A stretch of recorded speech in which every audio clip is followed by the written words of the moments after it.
I'm 84 years old and I won almost every argument I ever had. I want you to sit with that for a moment because I have been sitting with it for years now. I was right about the furnace that needed replacing in 1987. I was right about Daniel's first job offer being a mistake. I was right about the neighbour's fence line and the school budget and which route to take on long drives and 100 other things that I cannot even remember anymore. I was right, and I am alone. Those two facts are not unrelated. I grew up in a house where being right meant something. My father was a precise man, careful with words, careful with money, careful with the truth as he understood it. He didn't raise his voice often, but when he spoke with certainty, the room went quiet. I admired that. I wanted to be that. A man who knew things. A man who could not easily be argued out of a position because his position was correct. I carried that into my classroom and it served me well enough there. 38 years teaching history to teenagers who mostly didn't want to be taught. You need a certain firmness for that, a confidence in what you know. I had it. The students responded to it. The administration respected it. I built a reputation in Millhaven as someone whose judgment you could trust. What I didn't understand, what took me until far too late to understand, is that a classroom is not a marriage, and a marriage is not a debate to be won. Maggie never fought back hard. That was her way. She'd go quiet when I pushed too firmly on something. I read that quiet as agreement, as me being right again. It wasn't agreement. It was exhaustion. It was a woman who had learned over years that pushing back against Eldon Whitaker wasn't worth what it cost her.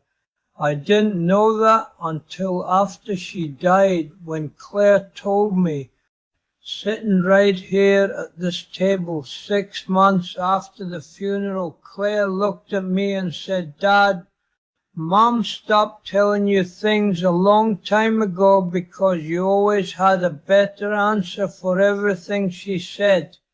I didn't respond right away. I wanted to. I had a response form in something measured and reasonable, a defense. And then I heard myself doing it, even then, even in that moment, and I stopped. Claire was right. And for once I didn't argue. With Daniel it was different. Daniel was enough like me that we argued directly. All through his teenage years, his 20s into his 30s, we argued about everything. The right way to handle money, the right woman to marry, the right city to live in, the right career, the right approach to raising his own children. I always had a framework, a logical position. I could explain precisely why I was right and he was wrong. And I did regularly, with the patience of a man who believed he was helping. He lives in Portland now. Calls once a week. The calls are polite and short. There is a wall between us that was built brick by brick over 40 years of me being right at him, and I don't know if it can be taken down now. I'm 84. He's 58. We are both running out of the kind of time that repairs things. The last time he visited, we sat on the porch for an afternoon. I made myself not offer opinions. I just asked him questions and listened. It felt strange and effortful in a way it shouldn't have. Listening to your own son shouldn't require effort, but it did, because I had spent so many years filling that space with my own certainty that I didn't know how to leave it empty. He talked for a long time about his kids, about work, about things he was uncertain about, and I sat there and I didn't fix any of it. I just let him talk. When he left, he hugged me longer than usual.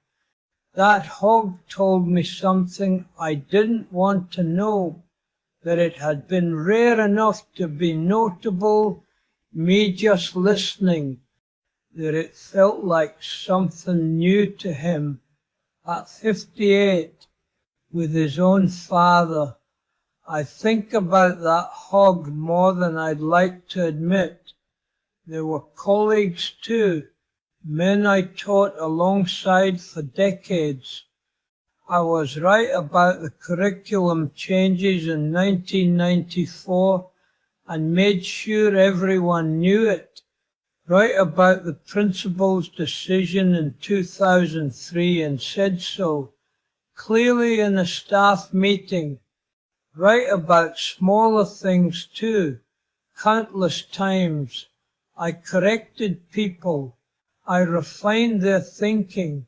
I offered the more accurate version of whatever they had said. Slowly, without my noticing, people stopped telling me things. Not all at once, just fewer conversations, fewer invitations. By the time I retired, there were colleagues I had taught beside for 20 years who shook my hand at the reception and had nothing particular to say to me. Pleasant enough, nothing more. I had confused respect with closeness. They weren't the same thing.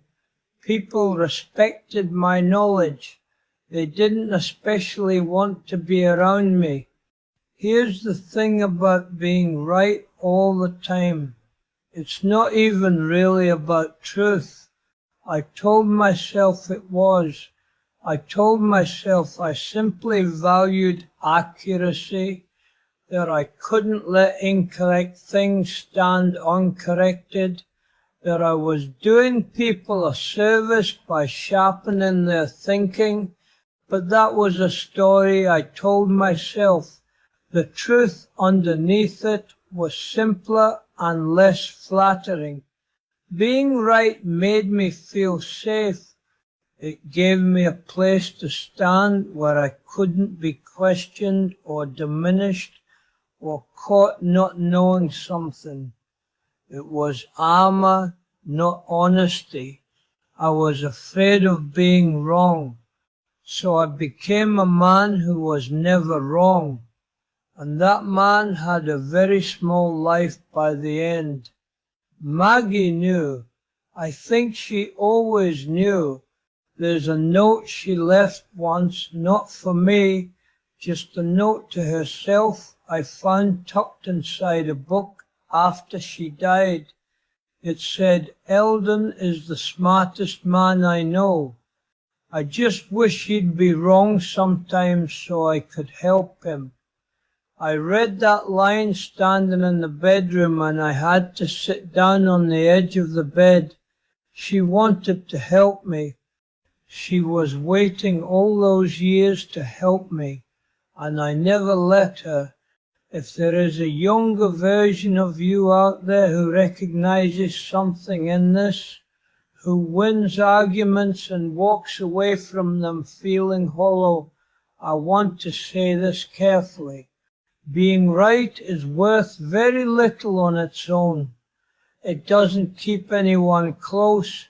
It doesn't make anyone feel seen or loved or safe. It just makes you correct, alone in a room with nowhere left to go. Let people be right sometimes. Let them finish the thought. Let them be the one who knew something you didn't, even when you did. The world will not fall apart, and you might keep someone near you who would otherwise go quiet and stay that way. I have Ruth next door and Claire 2 hours away, and Owen and Lily who visit at Christmas. That is what I have.